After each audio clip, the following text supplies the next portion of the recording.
Cedric Maxwell podcast is brought to you by Prize Picks and the Game Time app. All right, back with another summer edition of the Cedric Maxwell podcast. I am Josue Pavon alongside Cedric Maxwell, and it's the Mailbag episode, Max. We got all these questions in from our listeners, from our followers on Twitter. We appreciate everyone who reached out. But all right, let's get into these questions. I feel like I'm setting the tone here. We're going to go back in time because a lot of these questions about asking about your playing career, Celtics stuff. You know how Celtics fans are, man. Mm-hmm. Mostly Celtics questions, but I'm going to hit you with this one. First one at the mailbag. We got name your favorite. This is from a user on Twitter. I guess I just put it that way. Name your favorite player you competed against and why. Oh, wow. That's a good question. Right. Probably, I always disliked them, but, I can't say I disliked them. Probably would have been Dr. J. My first time playing, I told this story before, I was playing against Dr. J, and I was so fascinated with him. I might as well have been a maitre d' because I was like, damn, that was a nice move. Damn, that was another nice move. Wow, this way to your table, sir. I mean, I was so fascinated. I think that time is his career high. He had like 45 against me. And if I touched him 2 times, that would have been too much because I was so in awe of him. So that would have probably been my favorite player. But my favorite player probably would have been Kareem, though. I didn't have to guard him, but Kareem would have been my favorite player because I had his number when I was in college. And he was a guy I loved more than anybody else. Okay. All right. That's good. I didn't know that about the Dr. J part. I remember you telling me about Kareem. Yeah, that was your guy, and that's the reason why you wore that number. But okay. Kareem did something I told people before. He did something to me, and that's when I knew I finally crossed over. He came down. I had scored. He came down, and he elbowed me in the stomach. I was like, damn, dude, for what? I was like, and it didn't hurt me, but it hurt my feelings. I was like, this dude just elbowed me for no reason. And I asked him about that later on. He said, I just knew you were an up-and-coming player, so I was just sending a message. That's how I would have taken it. Yeah, I see you. I see you, youngin. And I would have been like, yo, man, nice shot. Or, shook my hand or hit me on the back or something. Nice play, young fella. I would have taken that instead of the elbow, but that was Kareem. Was he as stoic as they made him look on that? I know you didn't watch it, but that HBO show, Showtime Lakers. Yeah, was he was like that, right? Even with his own teammates. I mean, you didn't play. I think he was. I got a chance to play with him when he retired. We did a Globetrotter tour. It was myself, Kareem. God bless some of these guys. Dan Roundfield, JoJo White. Hank Gather's friend, I'm not going to forget what his name was, Bo Kimball, I think. And we played against the Harlem Globetrotters on the European tour for almost a month. And I got a chance finally to talk to Kareem.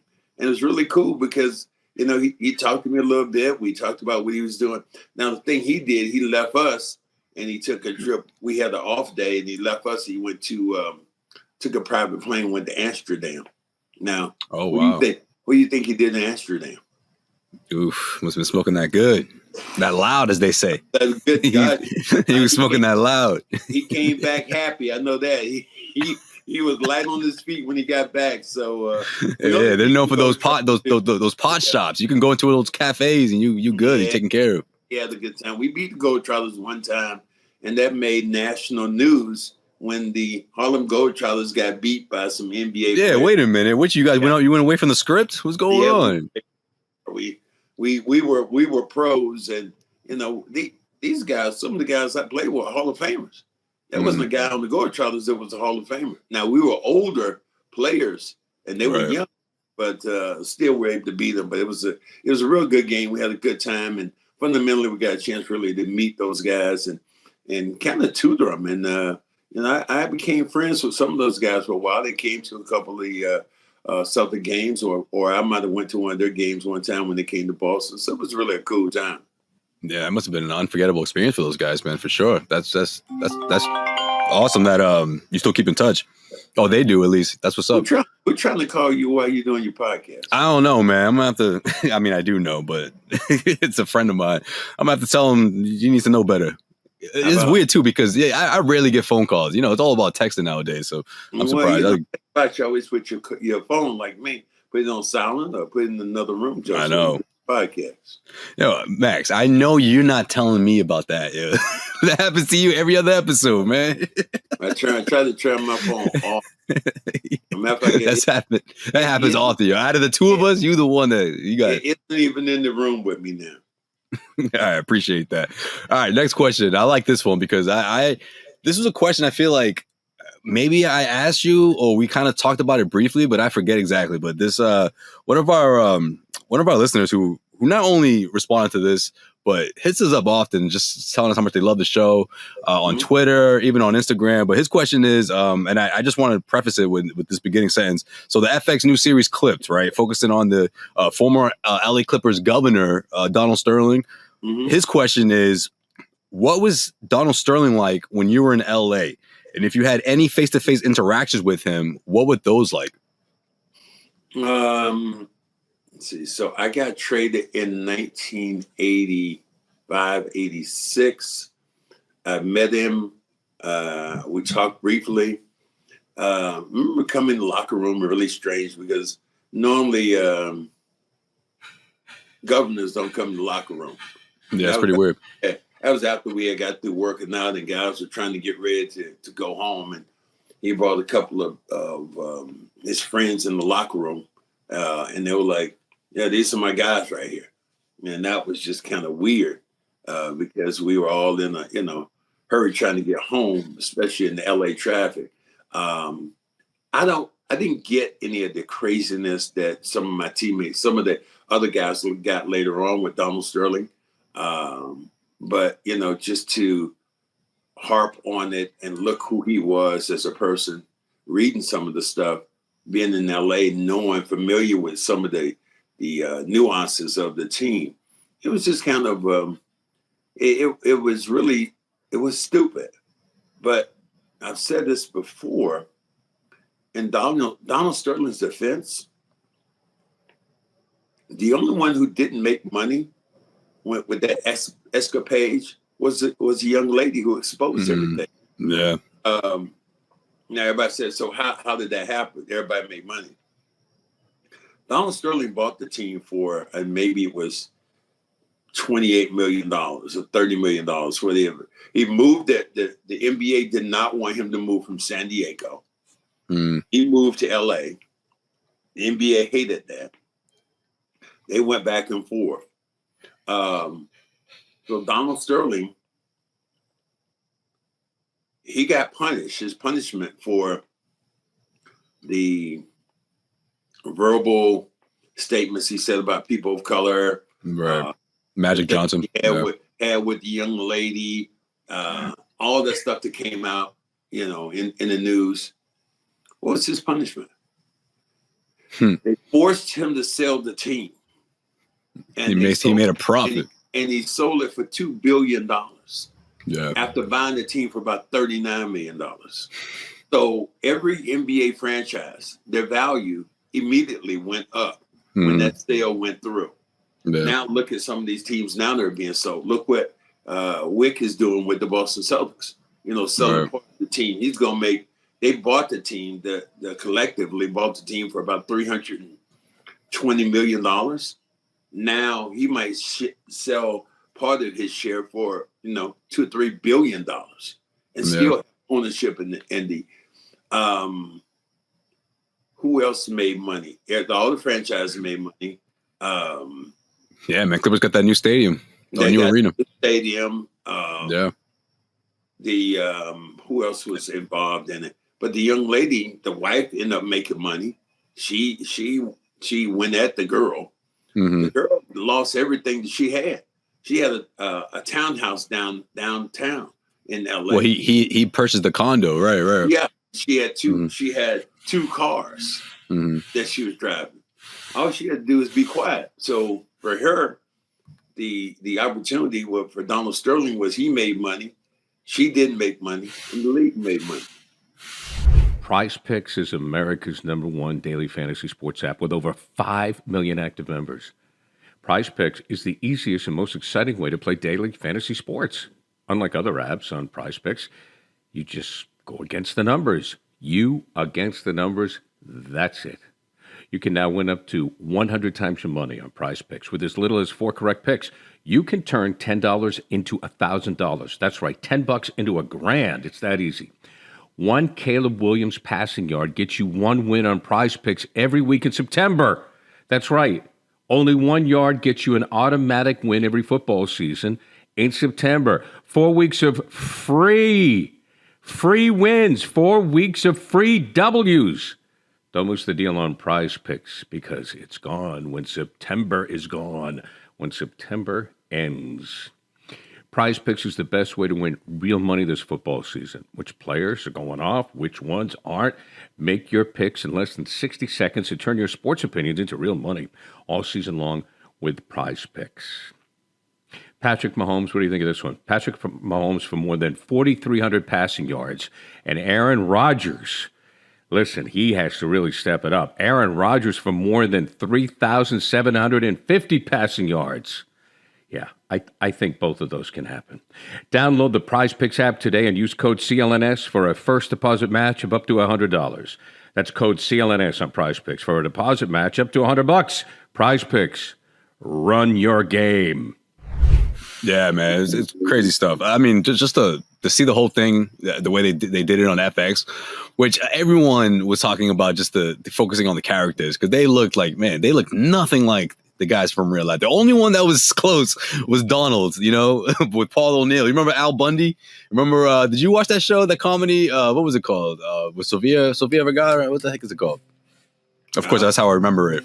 It was, you talking about All My Children? No, not All My Children. It was later on. I thought that was the one with Al Bundy in it. No, that's Married with Children. Married with Children. Okay. Yeah. Okay. He did a good job, but yeah, everyone else was just whatever. If you can look past that, it was a decent story. They only do these one season things, these tell-offs, of a scandal. It seems like FX is picking one every single year, so this year is this one. But yeah, everybody's still trying to piggyback off of Showtime. That particular series, the way it went, and the most fascinating thing about it to me was the fact that the Celtics won in 1984. And then the series went off. They didn't show the Lakers beating us in 1985.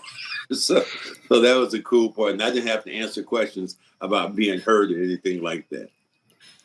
Modern Family. That was the name of it. That's Modern Family. I don't know if you watched that, but he was on that show as well. But yeah, man, I can't imagine. Did you talk about it with your teammates or the guys that had been there for a while? Be like, yeah, he's different or anything like that about Donald? Talked to Norm Nixon. Norm Nixon still lives in Los Angeles. My teammate, married to Debbie Allen, the actress. We talked about it for a little bit because we were on that team. Marcus Johnson talked about it for a little bit, and just he was, and everybody would say the same thing. Did no interaction with us during the '86 time, but everybody still thought it was kind of weird how he was. We didn't see all those other things that kind of went on that they had later on in the show. Right. I guess he got a little too comfortable after that, teams later and all that stuff came out. All right, next question. Where would you wait? Hold on. No, my bad. What was your reaction to being drafted by the Boston Celtics, a young Cedric Maxwell coming out of UNC Charlotte? You hated it. What? Where did you want to go? Did you have like a list? Because that's every player does. The ones that say they don't, they got a couple. The teams that were right behind the Celtics. The team that didn't want to pick me, and I was picked I was a lottery pick. I was number 12. The teams that didn't pick me were Milwaukee. Milwaukee talked a lot of noise about me because they visited and said I was a flake, and I was trying to get my. So that's where you were trying. Wait, so that's where you were trying to go? No. That's the team that didn't pick me. No, I know, but I thought you said that the ones that didn't pick you were the ones that. Okay, my bad. Number 11 was Milwaukee. Number 12, the team that I wanted to pick me actually, and I've been mad all this time saying it was number 13, but they were actually 14, was the Atlanta Hawks. Atlanta Hawks was picked 2 picks later. That's where I wanted to go. I wanted to stay in the South. Yeah, Max already knew. No, you already knew about Atlanta. You're like, Atlanta's up and coming. It's gonna be popping in about 15, 20 years. It wasn't even Atlanta the basketball club. It was Atlanta the city. I mean, I just really wasn't interested in Boston. I mean, I read a lot of things about Boston, racially, and and I knew it was cold, but I knew Atlanta was right down the street from Charlotte. Now, I might have been in the league for maybe about 3 years if I had gone to Atlanta, because I would have been, I don't know, I'd been buck wild down in Boston, because we were so isolated and there were so few people of color, which I didn't even know. I didn't even know Roxbury existed.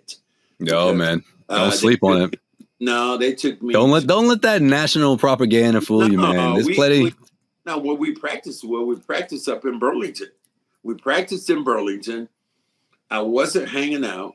The first place I went that I thought I would see some people of color was the Boston Commons. I was like, oh yeah, I'm gonna go in the Boston Commons. Go to the park. They're gonna have a basketball court down there. I'm gonna play some hoops or something like that.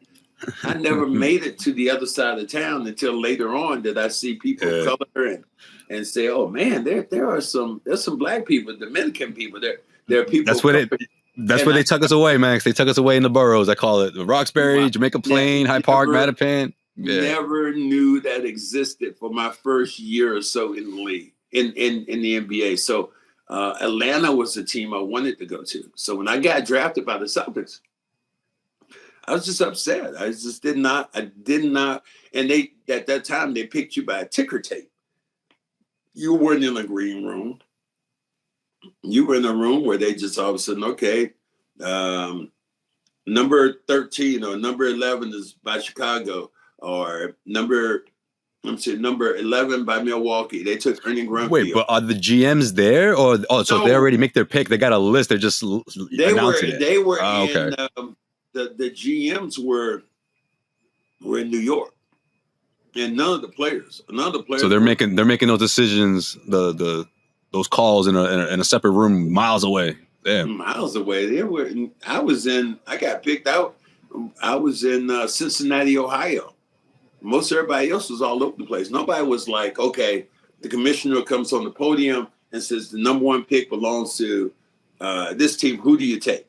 And then now you see, goes to the player. They get the player. He goes up on the mic. It's become a big stage now. Yeah, everyone goes to New York. It's all in one place.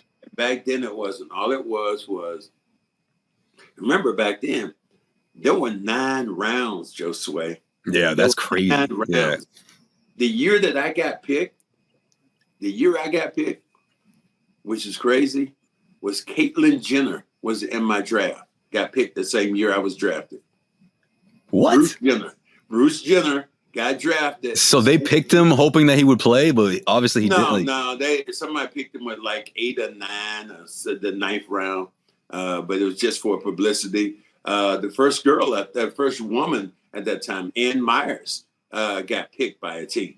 Annie Myers got picked by a team that year, like in 1977, by I don't even know what team it was, but there was a woman, and there was Bruce Jenner, or Caitlyn Jenner, was picked in the draft in 1977, which is a little known fact to a lot of people.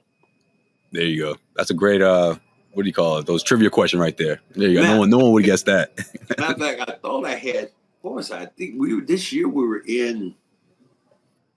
in Arizona. We're in Phoenix, and we're at a resort outside of Phoenix. And it was it was maybe 20 miles outside of the city. And up came somebody who looked like Caitlyn Jenner. And I looked and I wanted to say, hey, did you get drafted the year? But I didn't know. I couldn't. So I just can't. Wait, but you knew it was a lookalike though, right? You weren't doing you can't, you're not going to look for so hard. But I looked, and I'm like, should I say, hey, Caitlyn, hi? And then she, it might have been one of the most awkward times ever. So I just had to let it go. It could have been, might have been, but a wiser older Cedric Maxwell just let that go. Let that mystery go, man. Just tell that story and just leave it open-ended like that. Yeah, that was a good call. Probably the best thing to do there. All right, two more here. Second to last question. Who's your favorite current Celtics player and why? I feel like people just from the podcast thought that maybe Marcus might have been your favorite. So maybe you have a new favorite, but I don't know. I'm just guessing here. Marcus was my favorite. Okay, so that's accurate. All right. The way he played, but I think it might be. I think my interaction probably with Tatum has probably been registered a lot more. The fact that you love the fact that Jason Tatum got up on the podium and said, "Cedric Maxwell."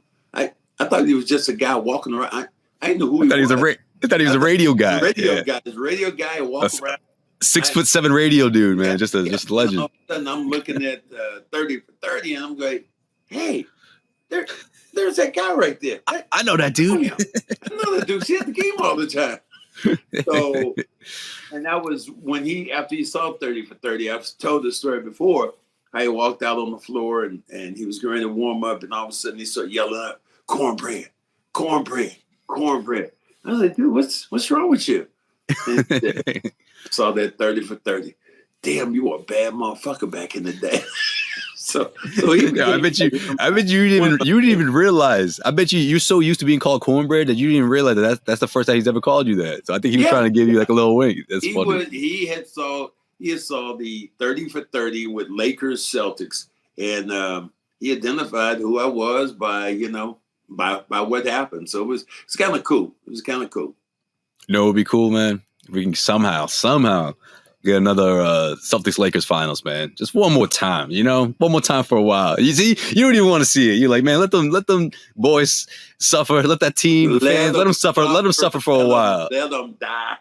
Let them die where they're at. You try and see the Celtics build a lead. That's what you want to see. You want to see Celtics get 19, 20. Huge lead, so we won't have to even start thinking about these Laker people crowing back and forth right now. But it could be a long road, man. After post LeBron, I know Lakers fans don't want to even think about that yet, but it could be a long way for these guys. We'll see. It could be closer when LeBron leaves, because it's just like the Olympics right now. Guys like Jason Tatum aren't getting the chance to play because everybody is deferring to LeBron. He's played well. I'm not taking anything. He's played well, but the younger players still defer to him. And what that does, especially in Lakerland, it doesn't allow those other guys to grow. Like Anthony Davis should be that much better. You think about it. But what he does a lot of times, he defers to LeBron. How many times have we seen in the game playoff game where Anthony Davis doesn't even touch the ball and LeBron is dominating the basketball, and they end up losing, and then they ask Anthony Davis later on, so, "Why didn't you get the basketball?" "Well, I tried to get in there and get the ball, but it's like, dude." So I think they're closer when LeBron leaves than they are with LeBron there, because LeBron has to. Right now, you look at the Olympics. The Olympics, LeBron only has. They're not. He doesn't have to play an 82 game schedule. What they're playing for about 2 weeks or whatever long it is, or maybe a month. But you look at Jason. About 3 weeks. How much time is Jason Tatum getting right now? How much runs he getting? A little over double digits in minutes after that huge fiasco. not meant. Yeah, not much. Yeah. So it just, and I'm not even sure if that was a fiasco. Yeah, no, you're right. I shouldn't have said that term. But for Celtics Twitter, it was a big problem to see Tatum on the bench the entire game, getting a DNP for the first time since he was a kid. Yeah, probably not even being a kid. I know, right? He was probably one of those dudes that was already like 5'8" at age 11. He probably has never had a DNP. Unless he was hurt. But if he was right, healthy ready, DNP. If he was healthy, and I had some of them and when I was in my first year in the NBA, and I had some of my first year in high school, man. That's crazy. The guy looked at me and did like this. He said, "Yeah, Josue." The guy looked at me and said, one of my teammates said, "Oh, you went to Detroit National Park."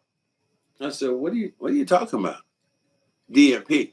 DNP, Detroit. Oh, Detroit National Park. Oh, damn. I was like, really? Really? So, and it's for a player who wants to compete and you're healthy, it's just kind of shocking. So for his system and this ego, it had to be like a slap in the face. Now, somebody said, well, Steve Kerr, he said something to Steve Kerr and that, but that doesn't seem like Jason Tatum to me. No, that doesn't seem like just somebody said. I was at an event. Jeffrey Osborne, the R&B singer, had a celebrity. Yo, speaking of events, Max, I'm gonna ask you about one after this because, man, I'll explain later. But go ahead. Okay. Well, he had an event yesterday, and Wesley Matthews' brother was down there. His dad was down there. Wes Matthews Sr. And he was talking about Tatum, and I said, "Well, then stop that $300 million." And he said, Jason Tatum cussed Steve. He cussed Steve out, and I said, that doesn't seem like he's gonna cuss Steve Kerr out. Yeah, if he wouldn't even cuss out his teammates, man. That's just not his style. I don't want to. You know what? You could have left me home. I ain't coming here for no, sit on this fucking bench like that. And I was like, man, it just doesn't seem like anything that Tatum would say. No, it doesn't. And you look at the run that he's had, all last year, throughout the entire postseason. I mean, that stuff starts to add up, right, Max? I mean, last year, the deep playoff run he had, going right into this year, like all that stuff adds up. So I take it as like the DNP thing. I'm sure he was a little taken aback at that. But for the most part, he's not going to trip off of what's going on because they're winning. If it was a matter of, oh man, it was a coin toss or whatever. They only won by 2, or they lost the game. Then I could see Tatum saying like, okay, what's going on? But even at that point though, to say something to Kerr like that, nah, that's not his style. You saw him walking in, and which I think probably for his ego probably was so cool when the rest of the players were. Referred to him as, yo, what's up, champ? Oh, yeah. Yeah, what up, champ? That had to be like such a great feeling comparably to when he went to events. And it's like, yeah, Tatum hadn't won or Tatum hasn't done that. We saw LeBron talking about it, said, I didn't win till I was this age, or Michael didn't win till he was this age. Now Tatum has done that. And, the guy who seems more like in the news this year has been his teammate. Brown. Jalen, yeah. Brown can't get out of his way. I mean, what do you mean? Just wait. People are reading his lips right now.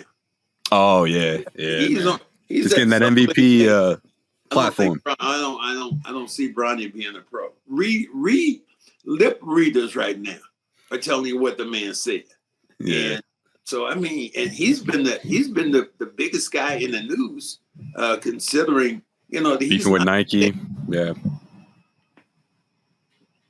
Yeah, no, you're right. I mean, the whole the tweets about Nike, what went behind him not being called or being named to the team, the history between him and Nike, going out there, people doing their homework and realizing that they haven't had the best relationship, so maybe that has something to do with it. So yeah, he's been in the news a lot, but I mean, the Finals MVP, if you pull up to a Summer League game, there's gonna be a lot of cameras on you, Max. And you're right, man. I wouldn't assume someone would be reading my lips while I'm sitting courtside, but they got him good with that Bronny. I guess that is the way you people pronounce Bronny is easier for these lip readers.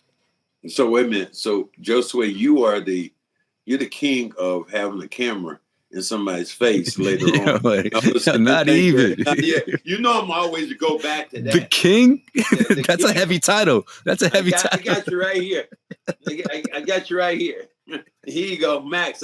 I see you right now. I'm like viral moments. Viral moments. What it is? Yeah. I mean, what'd you have? Almost $700,000 people seeing your clip that time. 1,000. Million, my guy. It was excuse me, my guy. I'm sorry. A million people seeing your clip. Come on, man. Come on, man. Me and your 5 mil. I think 7 mil, something like that. Me and your boy going back and forth. I was like you all up in the mix of that. So Yeah. But what was everyone saying though, Max? Like, this is incredible. This is what we want to see. How real legendary NBA, players talk about stuff. Moments, literally, not even 15 minutes after the final buzzer. Like we couldn't recreate that if we wanted to. It was great. Yeah. Draymond getting in the middle of it. I didn't anticipate. All right, I didn't anticipate for him to have to have a response and pretty much wait for his time to go over there and be like, let me talk to these dudes right now. An immediate response. That's what was the crazy thing. It wasn't like he waited. It was like an immediate response where he went right at me on camera, and this thing goes viral, and we got going back and forth, and he's like, he was on NBA TV talking about it. It was great, man. I remember finally walking away from that, saying, "Yo, man, Draymond," and it's like, well, I'm not a player, so I wouldn't get into what somebody else said. That wouldn't even register me. I wouldn't. Right. I wouldn't. To me, I always say, Max, to me, he took it to the heart because it was Gary Payton youth, and Gary was agreeing with you, and Gary was even adding his 2 cents and saying like, yeah, back in our day, he gets knocked out, and then he didn't like that because who's his son? His teammate, right? Gary Payton. But at the end of the day, man, those are, like I said, 2 legends talking about the NBA Finals. That got nothing to do with you, Draymond. And if you took offense to that, man, I don't know. I think that was a little uncalled for at the end of the day because it has more to do with you two, your relationship than with you and Gary were talking than to saying like, oh man, it'd be okay. Put it this way, it'd be different if you and Gary were like, yeah, man, Draymond's soft. That little soft. No, you guys didn't say that. You guys were just like, yo, if he did that back in our day.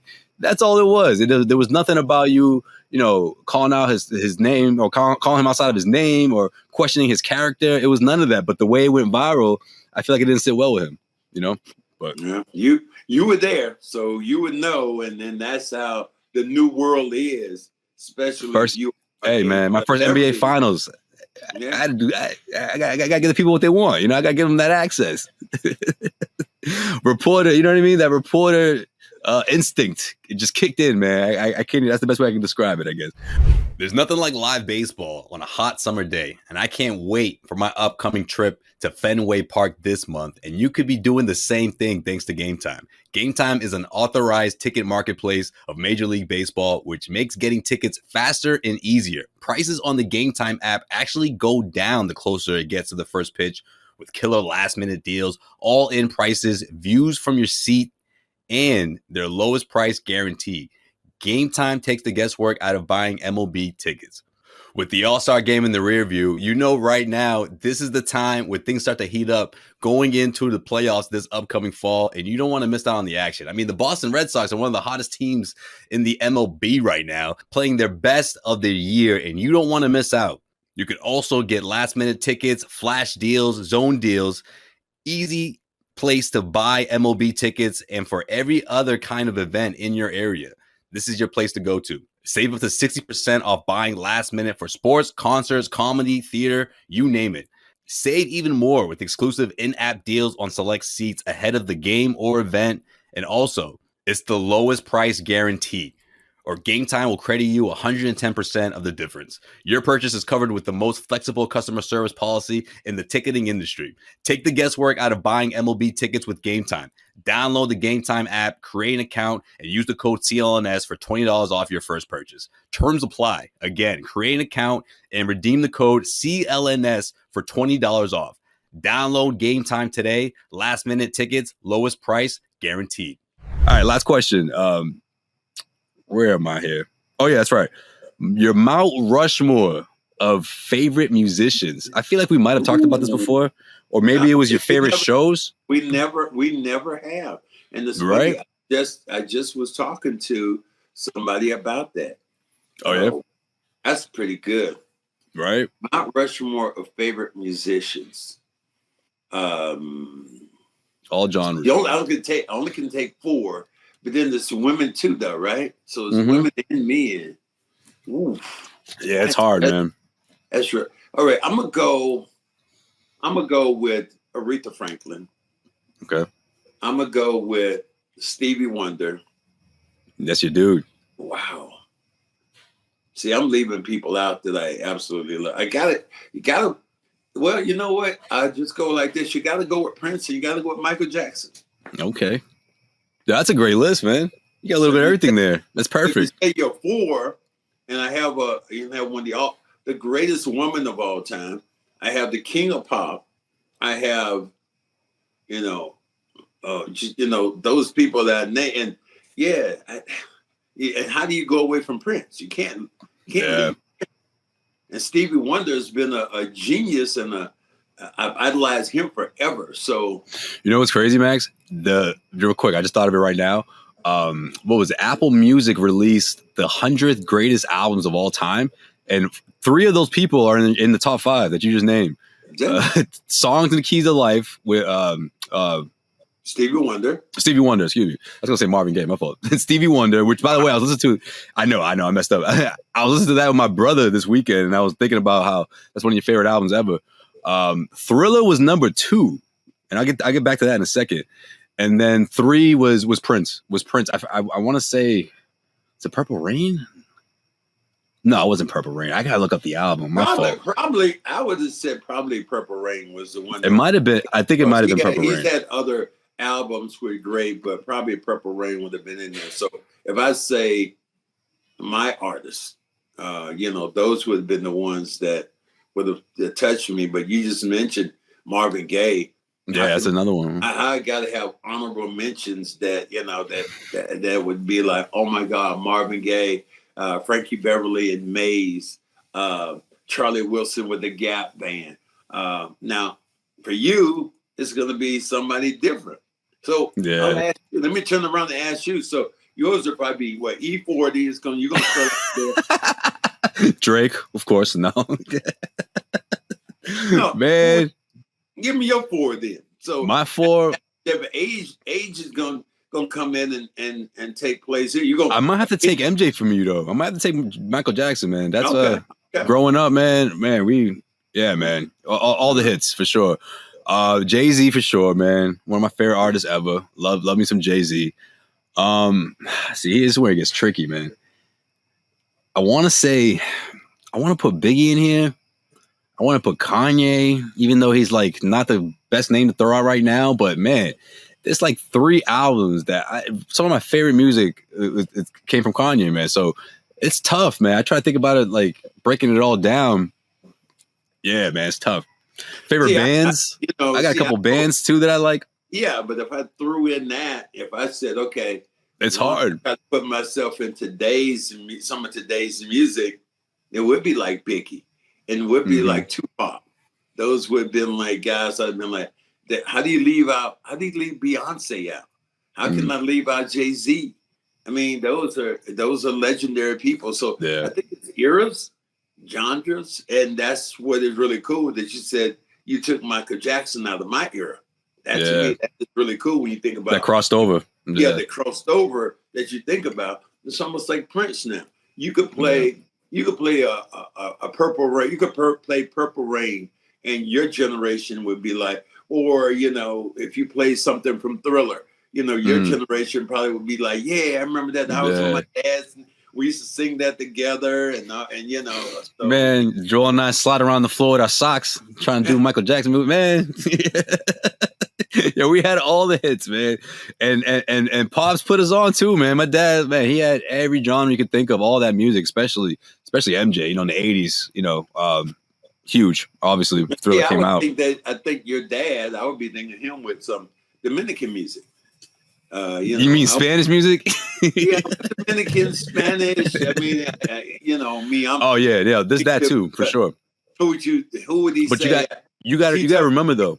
What's Tito? What's the guy's name? He's Dominican. I think he's Dominican. Oh, you're talking about Tito Horford? No, play music. Hell no. Tito Horford. Oh, Tito Fuente. You talking about Tito Fuente? Yeah, you know about him? Okay. Yeah, all right, Max. I'm not going. Well, okay. So you'd have to say during that era, somebody like that you get out and go, okay, this is who was in the Latin world. That was so. I should have I should ask him and get back to you. I mean, for sure, we look at it. Hey, look at your guy. But you know what's interesting though, Max? Real quick though, you know what's interesting? Because the reason why I talk about the '80s was because, or even the '70s, when he came to the U.S., all that music is playing. So he's a huge '70s guy. He loves disco, which I feel like some people don't like it, but you know, R&B, '80s, like all that stuff. How do we get away from Bob Marley? Oh, see. Bob's got to be on my list too. It's tough, man. How are you gonna do that, Josue? I know. Bob Marley. How do you get away from that? I know. It's tough. I feel like I got 3 locks. I feel like I think it's like Jay, MJ, and maybe Bob. I think those are the locks right now. I don't know. It's tough. I mean that to me, that's the crazy thing about when you talk about music and stuff that happens. Like, and we haven't even talked about some of the legendary groups that were, like the Rolling Stones. Yeah. Or, the one I thought was the craziest one. I had a buddy of mine who loved, he is a black guy. He loved Pink Floyd. And he turned to some Pink Floyd song where it shows you hear a fly coming into the room, just buzzing around, and a guy with a fly swatter swinging at it during the album. And then finally swats it. I said, that was the song? He said, that was the song. I said, you had to be high. Yeah, that's what I was gonna say, man. The Pink Floyd crowd is different. You had to be so fucked up during that time, thinking like, the fuck, that's music. Somebody with a fly. Yo, that's a trip. That's what that is, Max. My man's tripping. So I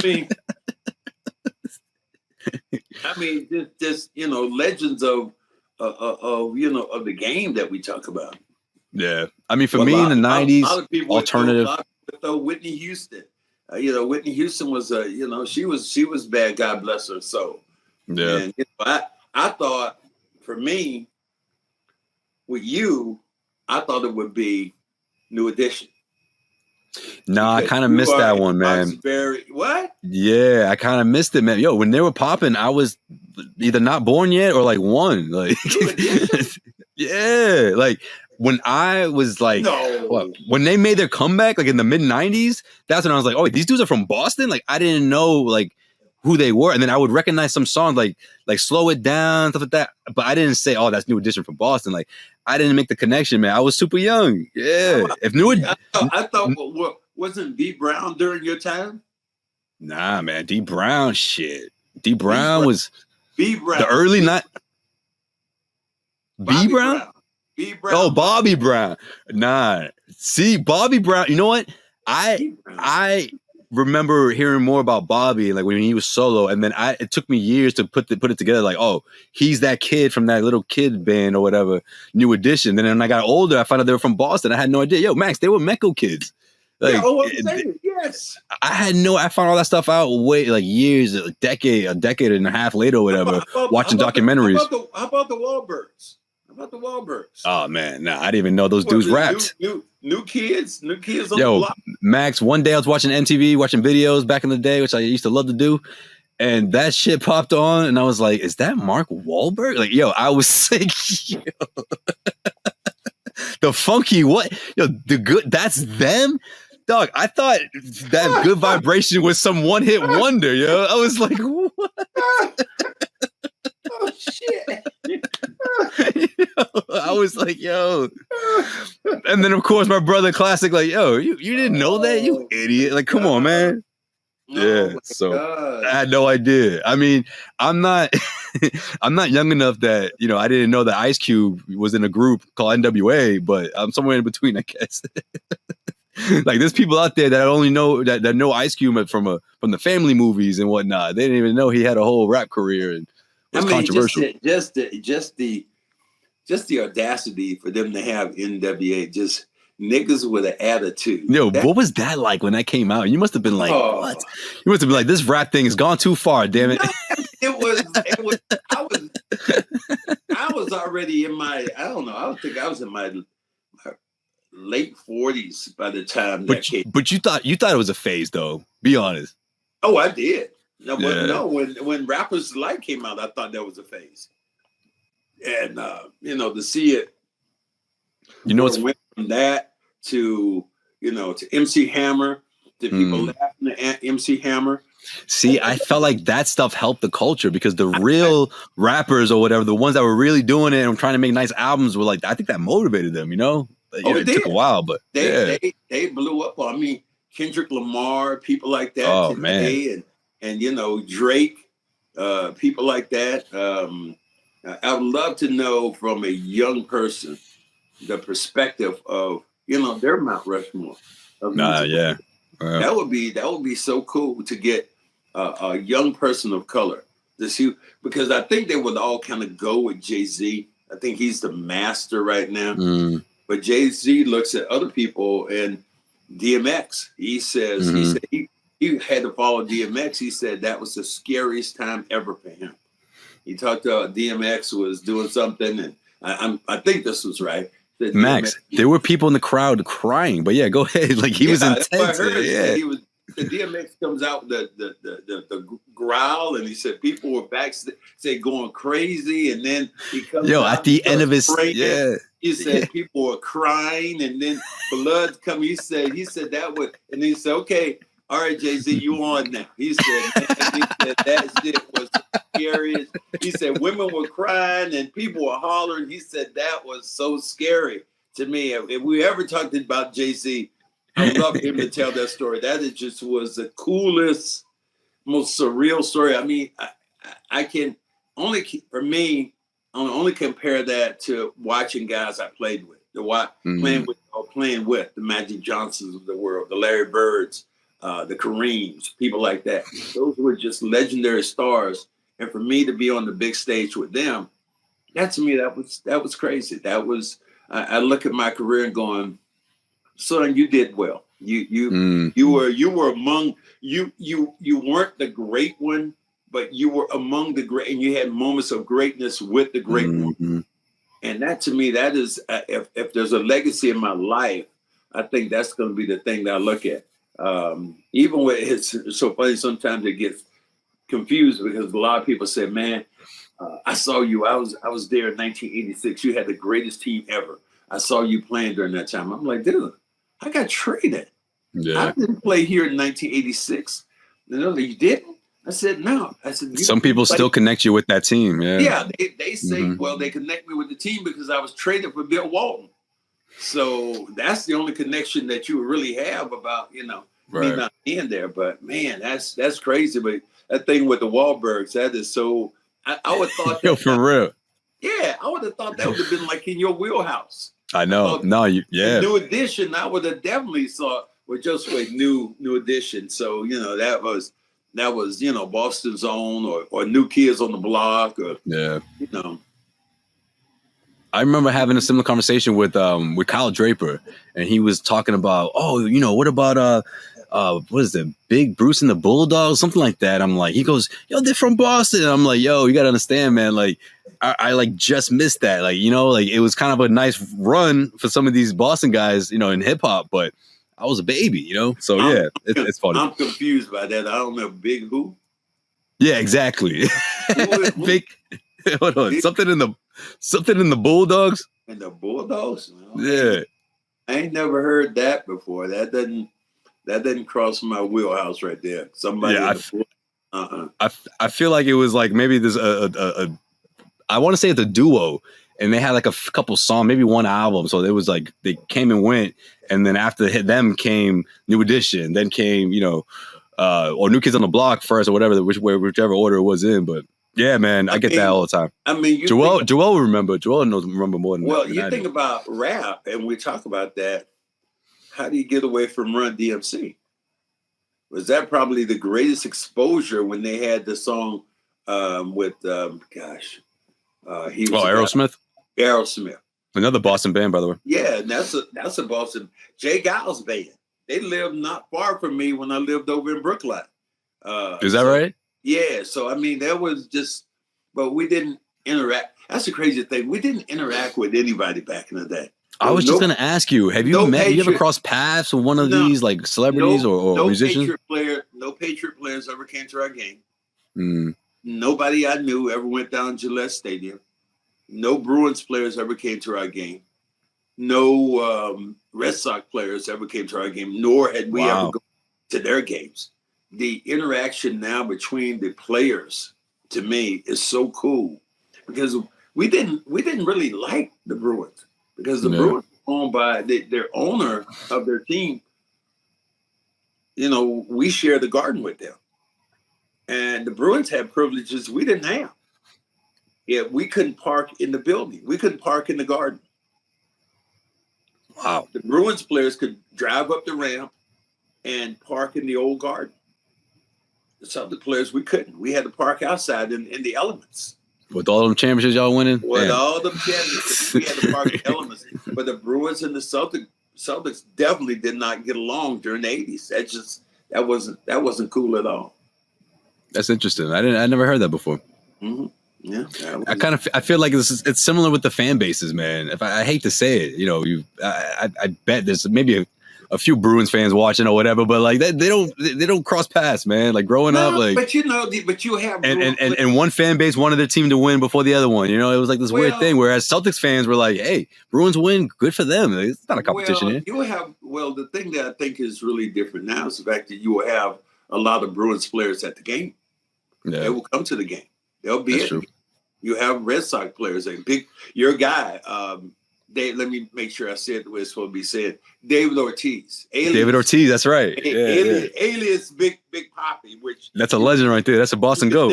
You can never get Josue to use David Ortiz. His alias. Hey, they named that street after him, Max. What's that called? It's called David Ortiz Way. That's what it is, man. That's what it is. And then, but most people say Big Papi. No, I think it is that, actually. I think that's what it says on there. But anyways, before we get out of here, I want to ask you about this event that you had at the Basketball Hall of Fame in my old stomping grounds of Springfield College. Explain yourself, Max. Man, for the listeners and viewers out there, man, this is the shit. I got to find out about some of this stuff from someone else or whatever, you know, through these channels or whatever. And I'm like, what? Max going to my old stomping grounds, man? Springfield? How was it? It had 30 days. I think it's 35 days with, NBA players.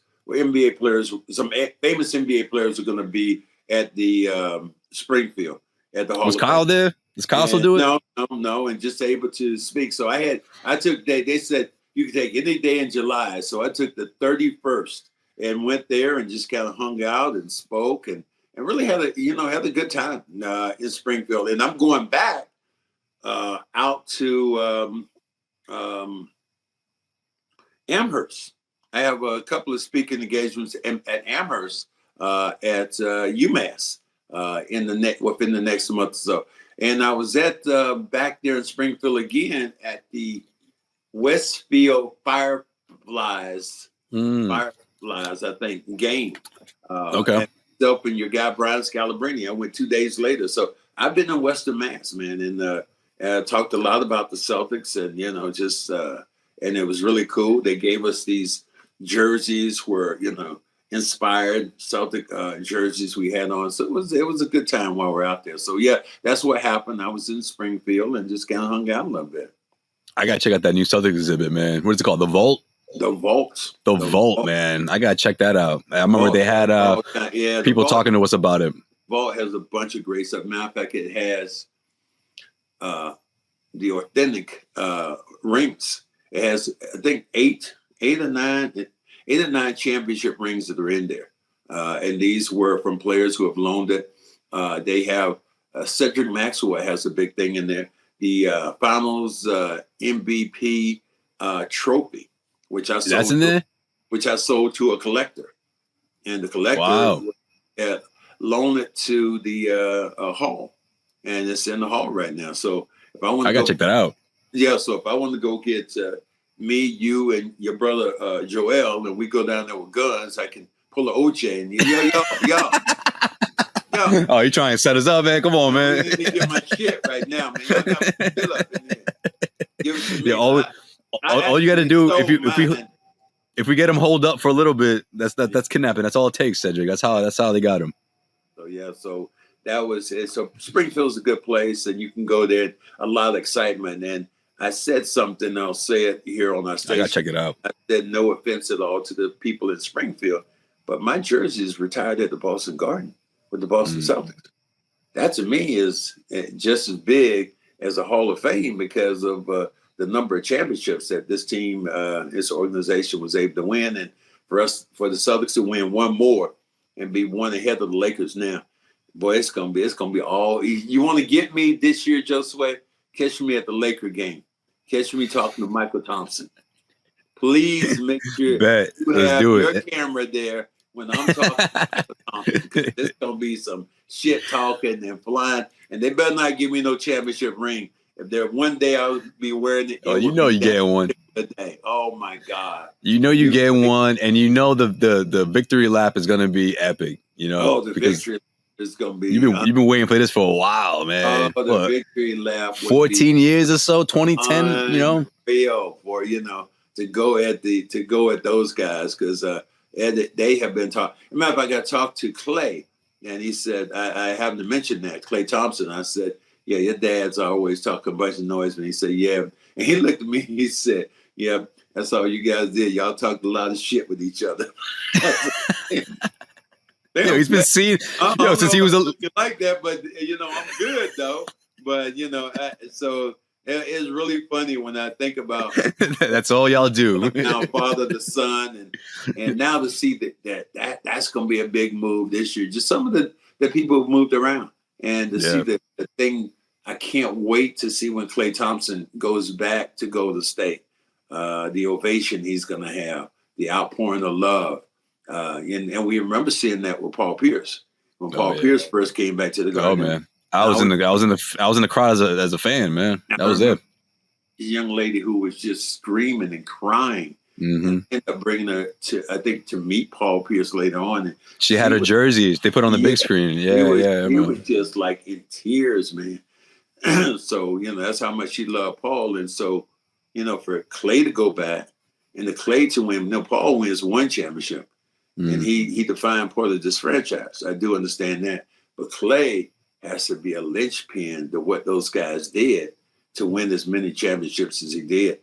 Even the stories I heard, there was somebody talking the other day about the Kevin Durant story with Draymond. And I said, damn, that's kind of wild when they were going back and forth.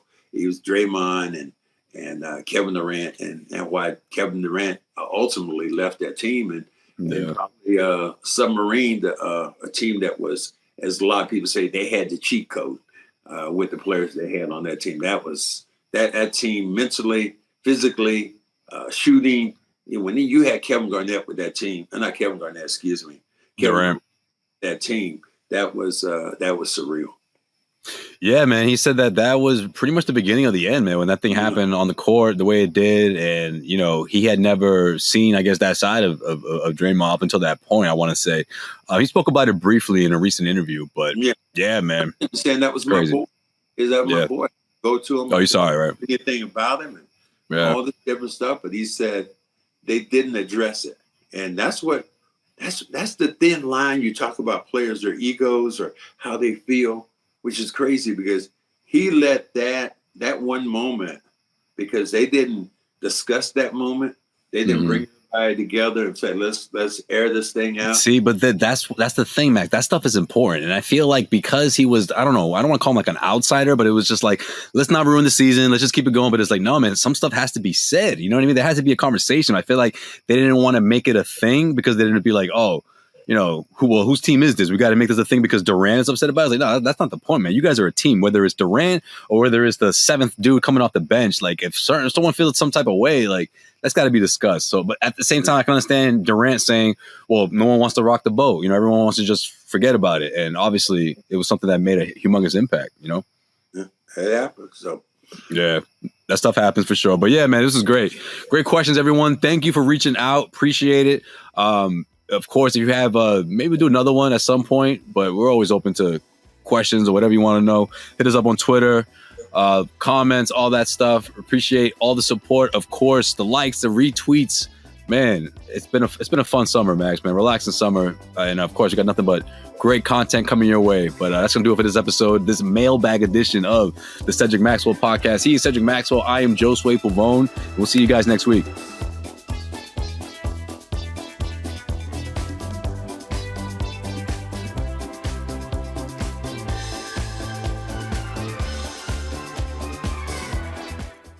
Josue Pavon here, CLNS Media, and if you made it this far, that means you really like this video. So hit subscribe, make sure you keep our notifications on, damn it, and we got plenty of great content coming your way.